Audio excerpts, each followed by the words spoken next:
onídọ̀tí olóhùn ọmọ òfò ó lọ update fẹ́mi Larit wọ́n sọ fún ẹni ọ̀tá mi ò gbádùn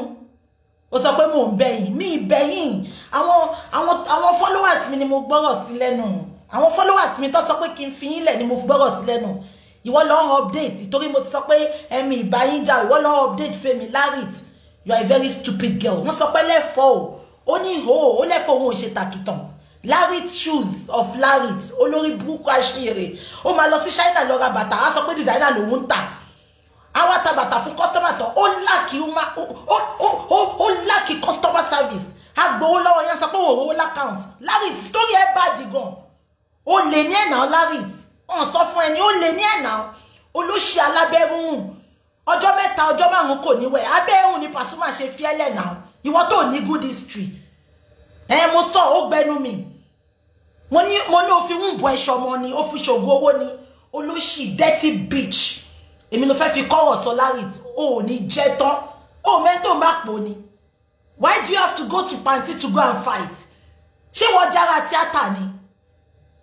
olóṣì olóhùn á lọ jà ìgbà tí òbí rú ẹni woundless idiot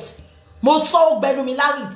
àbólórí burúkú ni ẹni òṣìwò ló kó sí ṣọ́ọ̀bù tó sọ pé ó ń ta bàtà olóṣì á lọ ṣe bàtà Larit oní China shoe sọnù ẹ ṣe ọkùn débi olóṣì ẹ ti ẹ mọ nǹkan ni wọ́n ti ń fẹjọ́ ẹ̀sùn mi ti pẹ́ pé kí n gbé kèsì ẹ̀wá kí n mi ní kò sí ètò kan mi bẹ́ẹ̀ because mo kàn wọ́n pé she is doing her business ẹni tó bá foríko ló foríko ó máa gbowó lọ́wọ́ yín kò ní ta bàtà ẹ máa lọ gbá bàtà lọ́wọ́ ẹ̀ ó máa sọ pé òun ti send bàtà olè olóṣì ẹsẹ̀ kankan bí ẹsẹ̀ yá àbèjì ọmọ aráyé le very dirty looking idiot èmi ló fẹ́ fi kọ́wọ̀ sọ àti wà àti yàbọ̀ máa jẹ́ ojú yín yamayama ẹ̀ ń ṣe èrè àwọn followers mi ló ní kí n fi yín sílẹ̀ èmi ń gbọ́wọ̀ sáwọn followers mi lẹ́nu ni èmi ò gbádùn because without God and my people that are watching me there is no Bukky Jesse so I have to listen to them ìwọ wá bọ́ta ọlọ́run update fún mi ikú ló máa pa ẹ́ Larit olóṣì woundless bitch mo tún sọ ó gba ẹnu mi ànúgún owó ló fi wúǹbù ẹ ṣe tó bá ní mo parọ́ jù máa bọ́ta pẹ̀lú evidence fún ẹ tán ni máa bọ́ta pẹ̀lú evidence fún ẹ tán ni Mommy Florence ẹ má dá lóhùn mo dẹ̀ ṣe update àwọn followers mi wọ́n ti bá mi sọ̀rọ̀ wọ́n ní kí n jọ kí n let's go kí n má come for òun àti Ìyábọ̀ mọ́ mo dẹ̀ ní òkè o mo ti fi gbogbo wọn sílẹ̀ pé we agree to disagree àbí kò yẹ yín mà wọ́n dẹ̀ bọ́ta ó lọ ń fún mi ó lọ máa jẹ mí rọ̀ ta ló fẹ́ jẹ rọ̀ wojú ni wọ́n gbẹ́nu tèmi fọlágbàfọ̀ ni á jẹ mí rọ̀ èmi àti Larit òbò Larit tí ń hùn ní Paso fi sílẹ̀ àtìgbà tí Paso ti fi sílẹ̀ kò rí kan ṣe mọ́ kò rí ilé ayé ṣe mọ́ olóṣì very dirty looking unkept bitch ẹwọ ẹsẹ̀ kankan ó dàbí ẹsẹ̀ ìyá àbèjì kò tó ọ̀hún èmi ló fẹ́ fi pa wọ́n sọ fún ẹni màá ṣí ẹ játijàti èmi ló lọ́wọ́ update fún ìtorí mo sọ pé kẹ má bínú wọ́n ní kí n fi yín lẹ̀ ní èmi ò gbádùn Larit mo ráyè welcome to Egypt Larit welcome to Egypt olóṣì oní China shoe sọnù a lọ sí China shoe ìwọ lórí profile Larit máa lo fake profile fún mi a lọ sí China a lọ ṣe bàtà a máa sọ fún yín pé designer lòun ń tà designer làwọn nǹkan tó kó sí gbá yẹn olóṣì kò tún tó kẹ transfer owó sí kó sọ pé òun ò rówó olè gbogbo story ẹ̀ tán ti gbé wá fún mi láti joy I think this is the right time to bring it online káwọn èèyàn mọ orí èèyàn tó jẹ́ idiot dirty idiot olóhùn onídọ̀tí ìgbà tó bí irú ẹni ò lè mọ iye ẹni ọ̀nà ìgbà tó ní ju fídíò síta ìwà àti Ìyábọ̀ lẹ ju fídíò yẹn síta náà ẹ̀dẹ̀ ń parọ́ pé ẹ̀ fún punch ní Audacity ẹ̀yin lẹ ju fídíò yẹn síta náà you are just lying Larit àti Ìyábọ̀ ló ju fídíò yẹn síta kò dẹ̀ dùn mí fún Larit kò bímọ náà ń bless ni ó ti gbé gbogbo wúńbọ̀ ó ti fi ṣòwò olóṣì gbójú ẹ̀ síta Larit ṣe bó wà lórí Facebook gbé síta kó wá má bẹ́ẹ̀ mú nǹkan lẹ̀ ọmọ ẹ tó bá pò ní olóṣì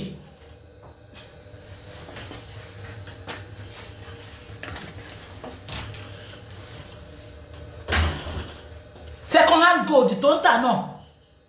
kò rí tà náà kò rí bá ti ṣe kòrò náà gbégbá ni àwọn olóṣì kí kí ló dé gan-an tí on bá ti sòótọ́ rẹ̀ máa lọ ẹ máa show tantrum kí ló ṣe yín náà èmi ò sọ̀rọ̀ kí n máa sọ̀rọ̀ indirectly àìtẹ́yìn kálà ń fọwọ́ bò máa dárúkọ ẹni ìwọ ni mò ń bá wí yes máa dárúkọ ẹni you came for the wrong person kí ló fẹ́ ṣe ó ti ṣí olóṣì ogun tẹ́ ṣe tẹ́ fi lọ́mọ láyé náà nìyẹn ẹ̀yin olóṣì ẹ lọ ṣògùn owó náà kò wọ́n lára yín àkísà lẹ́ ń wọ̀ kiri bí wèrè China product yìí ni ẹ̀yin àtàlẹ́ express mímọ́ yín ẹjọ́ I don't know I'm just pissed down I'm just pissed off wọ́n sọ fún yín pé nǹkan tẹ́ ṣe ò dá ẹ̀ update kiri ṣé wọ́n jẹ́ lára àwọn lámpàmù ni tó lọ́njà ní pàǹtí olóṣì ẹwẹ́sẹ̀ kọ̀ọ̀kan bí ẹni tó lẹ́lífàntíàsìs ọmọ àlè èmi ló lọ́ fi pa ìtorí mo ti sọ pé mo ní báyìí mo pé mi ìbáyìí jà mo ṣe ó lọ́ update fún mi èmi gbéṣẹ́ wọ̀n ya ẹni jẹ́ kó rí yín pé o mo ti sọ fún yín láì kọ́ bàbá láti ń dádàkúdà sílẹ̀ ẹ fi mí sáyè mi o opinion mi mo sọ o lè bọ́ta kó ṣáṣá àti tiẹ̀ olóṣì ohun kú wọ́n ní tó bá wọnú yàrá Pasuma báyìí ẹ bá rògbọ́n sí latrine sílẹ̀ ni kí ni Pasuma ṣe já ẹlẹ̀ olóbò wẹmiwẹmi olóṣì onídọ̀tí olóòrùn kẹ́bà tí sọ̀rọ̀ àti bọ́ta àti máa ṣe ṣó mo dárúkọ ìyá ẹ̀ ni tí bá tẹ̀ wá dárúkọ ẹ̀ kí ló fẹ́ ṣe mo parọ́ mọ́ ẹ ni ẹ kó rí ìyá ẹ pé omi ìwọ́n ya ẹ ṣe o Ìyábọ̀ olóṣì ó ṣàyàgbìgbẹ aṣièrè àtọ́rí múkàrè ni màá ti bẹ̀rẹ̀ fún ọ olóṣì ọmọ àlè olóbò pẹ́ẹ́lì olófò àwọn ìdọ̀tí girls tó láwọn big girls ẹ̀rí Genevieve ẹ̀rí Fúnkẹ́ Akíndélé ní ṣó pariwo ni olóhùn lẹ́yìn náà ẹ̀yin onídọ̀tí àwọn fans mi ló ní kí n má sọ̀rọ̀ yín mọ́ náà mo dẹ̀ ní òkè mo ti gbọ́ apology wà lọ update fún mi ẹ jẹ́ kó rí ìyá yín pé o kò sí nǹkan tẹ́ lè fi mí ṣe o gbogbo oògùn tẹ́ ń ṣe yẹn fi ṣe aláya ara yín ẹ fi ṣe ra yín wọ́n wá fẹ́ mi o wàá jẹ́ tán ni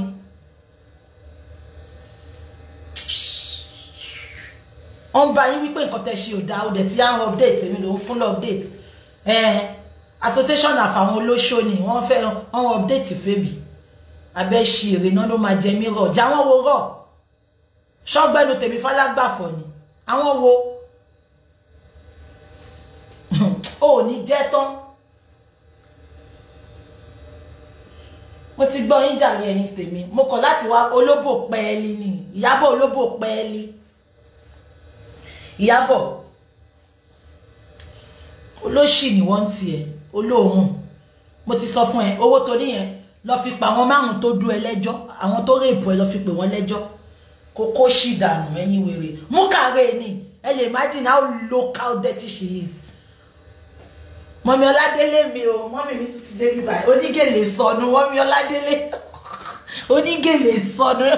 ẹ tún ti dé bí vawulẹ̀ Sunday ni vawulẹ̀ Sunday mo ti gbọ́ nǹkan karinari sìn ṣé mo bá wọn ẹ wo peaceful chat tí mo ṣe ń sìn sister Tọ́lá ní ẹ̀rín ìsọnù wo lẹ́yìn ni peaceful chat tí mo ṣe mi ìbá wọn wí wọ́n dẹ̀ lọ́wọ́ update Ìyábọ̀ ìwọ ń bú eyín tèmi wo bó ṣe rí olóṣì ó dàbí pọ́nkiriyàn Ìyábọ̀ yẹn dàbí pọ́nkiriyàn ẹ wo bó ṣe rí very ugly ẹ wo parí ẹ bí parí ẹṣin ẹ wo gbà tó lọ sí police station ẹ wo parí ẹ wo bó ṣe dúró wo parí ẹ dàbí parí ẹṣin olóṣì pọnkìrìyàn mo ti gbọ́ mọ́ mi Kẹ́mi Àkàndé mo ti gbọ́ mà nǹkan tó ń ṣe ò dáná Ìyábọ̀ nìyẹn dàbí pọnkìrìyàn ó dàbí àwọn tó ń jó lẹ́yìn Àwílò Gòmbà ìyẹn Ìyábọ̀ yẹn ó pọ́n rí ó pọ́njú ó dàbí wèrè àwọn wèrè onídọ̀tí ẹ wo association wọn yìí fẹ́ sọ̀rọ̀ sí mi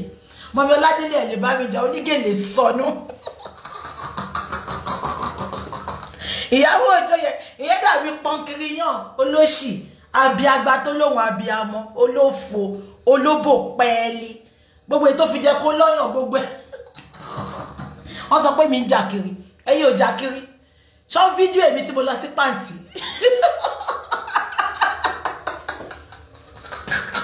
olóbò pẹ́ẹ́lí gbogbo ètò fi jẹ́ kó lọ́yàn tangerine ló fi síbẹ̀ ẹ̀bà ló máa ń fi sábẹ́ ọyàn ó dàbí pọnkiriyàn olóṣì ọmọ ní pọnkiriyàn gan fáìn jù ẹ lọ Ìyábọ̀ ó rí bó ṣe ní without makeup without makeup ń jọ yẹn párí ẹ dàbí párí ẹ ṣe Sister Rẹ̀mí Arẹ́gbẹ́ mo ti gbọ́jà rẹ jẹ́ kí n máa lọ Smello ni wọ́n náà jébè bá mi sọ fún wọn I know say you know me for you know àjọdàgbà ni bá mi sọ fún wọn àwọn Smellos yeah Ìyábọ̀ is into drug now bó ṣe ń súnmú jọ yẹn pọnkiriyan àwọn ọmọ onípàrágà gan dájú wọn lọ èmi lẹ́yìn fẹ́ bú náà sọ fún yín má ṣe yín tú ẹ wàhálà ebú ò wá ń dùn èmi mo kàn láti wá fún yín lélẹ̀ ni because wọ́n náà sọ pé mo lọ bẹ̀bẹ̀ mo ti sọ pé ẹ má jẹ́ ká jà ká má fọwọ́ bàbá mo ní kí n ṣe good girl kí n gbọ́rọ̀ sáwọn viewers lẹ́nu wọ́n ní ká ṣe bí bàbá Ìjẹ̀ṣà ká má fọwọ́ pé ká má jẹ́ kọ́rọ̀ bàbá Ìjẹ̀ṣà kó dájà lẹ̀ mo dẹ̀ preach peace ẹ wá lọ update fún mi ẹ ní jẹ́ tán látìrìsì ó gbẹnu mi you are a wombless bastard bitch Ayọ̀mí ẹ lọ kìlọ̀ fún Ìyábọ̀ olóbò pẹ̀lì ẹ̀yin lẹ ní kí n má bù mọ́ o ẹ lọ kìlọ̀ fún o ẹ lọ kìlọ̀ fún pọnkiriyan olóbò pẹ̀lì o èmi ò gbádùn o JB bá mi sọ fún àwọn Smello èmi lẹ́wẹ́ fi pa èmi ò dókó jẹun mi ìdókó jẹun ọ̀dọ́ mi kí n tó jẹun Ìyábọ̀ ó mọ iye ọjọ́ tó fi wá sùn Manchester ń bí báyìí olóṣì olófò tọkùnrin ò fẹ́ tó wá ń dáná fún nulé wọ́n dú ẹ ìgbà tó máa fún ẹ báàgì 150 pound lọ fún ẹ ní Selfridges Ìyábọ̀ àbó lórí burúkú ni ẹni olóṣì àmì ìkànnà àṣeyàn bíi tejò olófò olóbò pẹ́ẹ́lí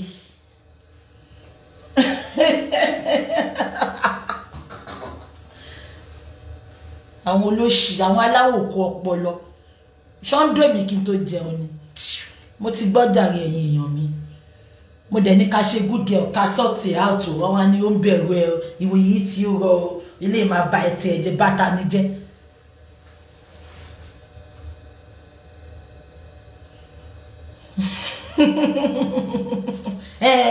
ẹ lè imagine Uncle JB you can imagine mo ti gbọ́ Ayọ̀mí ẹ̀yin náà lẹ́ni kí n dákẹ́ Ọlọ́run tó yọ̀ sí for like 2 weeks ló wá sùn sábẹ́ ọkùnrin ní Manchester ìwọ tó ní dignity ìwọ Ìyábọ̀ ó ní dignity now ẹ̀yin olóòrùn ọpẹ́lọpẹ́ mortgage tó fún yín Nàìjíríà tẹ̀sọpẹ́ ẹ̀kọ́lé ẹ̀yin olóṣì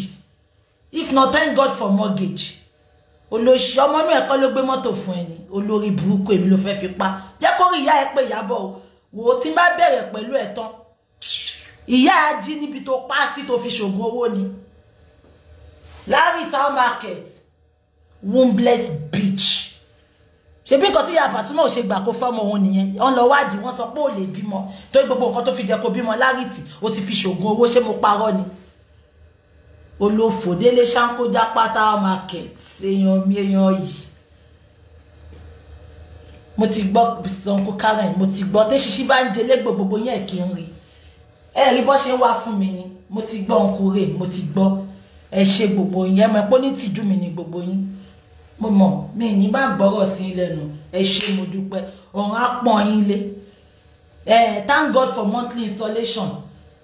èlò lọ́nsàn olóṣì ọmọ olófò ó pàyà ẹ̀tọ́ ó ṣílé olóhun ṣílé abẹ́fẹ́ kí n gbá ẹ̀yin márùn lọ́sọ̀ máa dárúkọ ẹ̀yin márùn tẹ ṣògùn owó yẹn tẹ bá tún come for me gbogbo àṣírí yín máa gbé sórí social media ẹ̀yin márùn lẹ ṣògùn owó yẹn ó dẹ̀ lẹ́ni tó mú yín lọ ṣe when next you come for me violence ṣẹ̀ṣẹ̀ máa bẹ̀rẹ̀ ni tẹ bá tún wá fún mi violence máa ṣẹ̀ṣẹ̀ bẹ̀rẹ̀ ni gbogbo bí tẹ lọ tẹ ti lọ ṣe gbogbo nǹkan tẹ lọ ṣe ń bẹ̀ torí ẹ̀ mo ṣe sọ pé gbogbo yín ò mọ̀ ìkànnì gbogbo yín dẹ̀ ló máa lè máa fèsì lọ Ìyábọ̀ Òjó pọnkiriyan olóṣì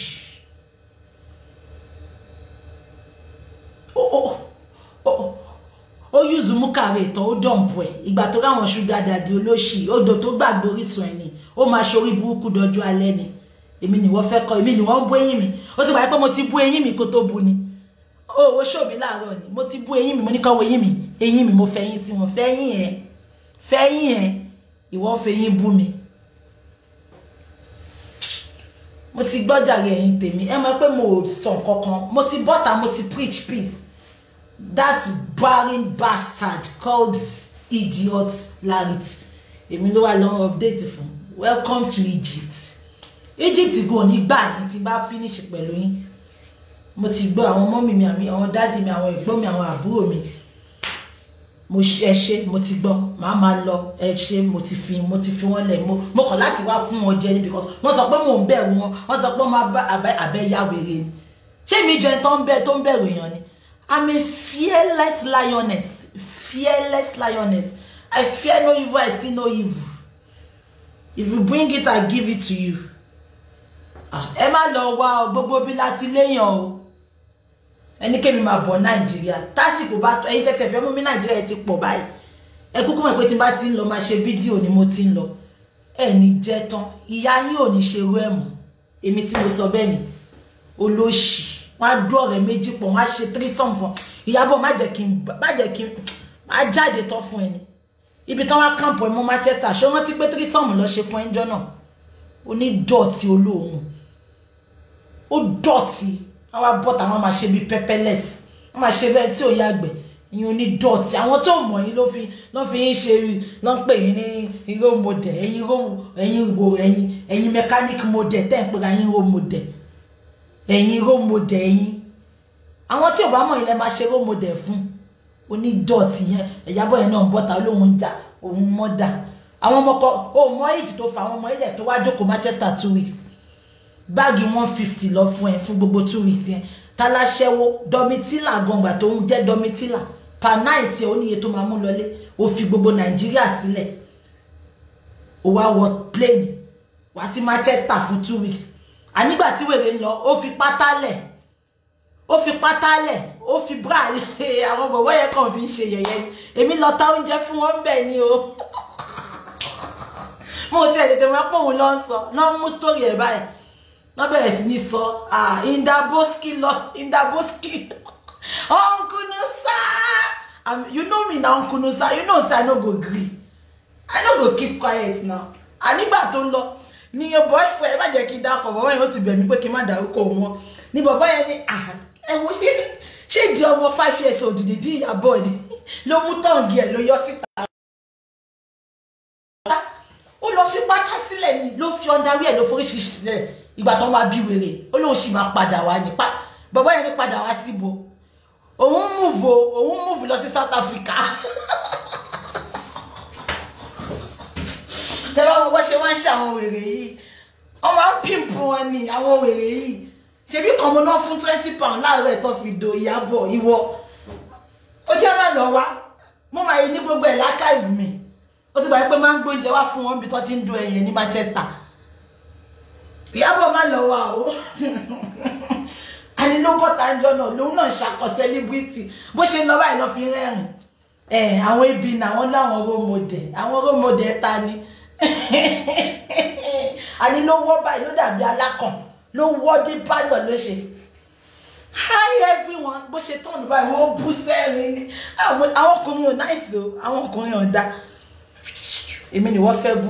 máa lọ mú gbogbo story ẹ̀ jáde inú archive ni ó ti gbàgbé ní débi ọmọ akin ó ti gbàgbé ní èmi ló fẹ́ bú Ìyábọ̀ ọ̀n ṣáà tí ìdó èmi kan fún mi báàgì 150 olóṣì olè gbogbo big girls wọn fake gbogbo designer tẹ́yìn lọ́wọ́ yẹn ó fake ju wèrè lọ àwọn ológo fake Larrit àwọn àdúgbò fake ìgbà tó yẹ pé Larrit ló ń ta fake bag and shoe fún wọn olóṣì ẹ máa gbọ́ Larrit yẹn àwọn ìyàwó president ló ń ta bàtà fún olóṣì yẹn àbá rẹ̀ àwọn ìyàwó president ló ń ta bàtà fún àwọn ọ̀dọ́ wà lẹ́kí mò ń ta bàtà fún olófò àwọn olóhùn ẹ̀rí gbogbo yìí ni set of smelly idiots wọ́n ní fọ̀rọ̀ ẹ̀wọ̀n mi kí n sọ owó èèyàn tó jẹ́ ẹ wo gbogbo kákọ́sì yín ẹ̀yin onídọ̀tí èmi lẹ fẹ́ bú èmi ò ń ṣobìnrin tó ń tòbò jẹun ẹ̀yin tòbò jẹun ni ẹ̀yin olóhùn olóbò pẹ́ẹ́lí pọ̀nkìrìyàn Ìyábọ̀ Òjó pọ́nkiriyan Larity Yao Market àwọn olófò ẹ má lọ wá bí jókòó sí oní designer copy ẹ ti gbà tán kú jẹ́bi àwa lọ copy gbogbo àwọn real designer people ní clean àwọn máa sọ ẹ má gbọ́ original monta alọ́rẹ́ mi kẹsẹ̀ bọ́ bàtà báyìí bàtà tó pè ní size 5 ẹ má wò bí size 3 ló tà ní kò ní any manners kò ní customer service kò ní nǹkankan ẹ fọgbọ́n lọ ṣe bẹ́ẹ̀ tó fẹ́ ra bàtà lọ́wọ́ ẹ̀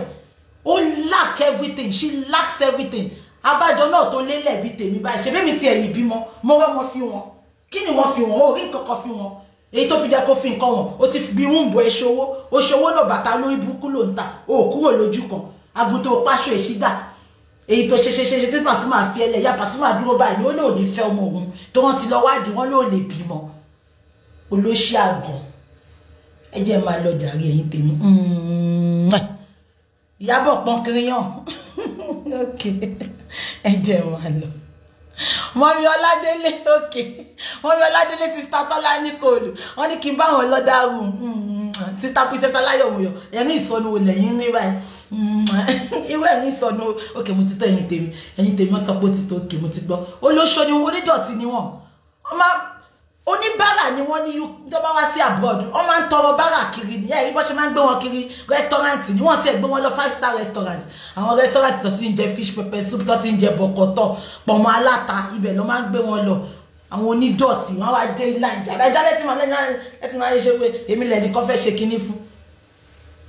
ìyẹn olóhùn ẹni ṣe wẹ́ mo ti gbọ́ àwọn mọ́mí mi ti lọ bá mi lọ́dà rò méjì máa lọ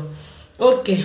you will call me later Uncle JB okay ọmọ Akin no worries now we go yarn later one love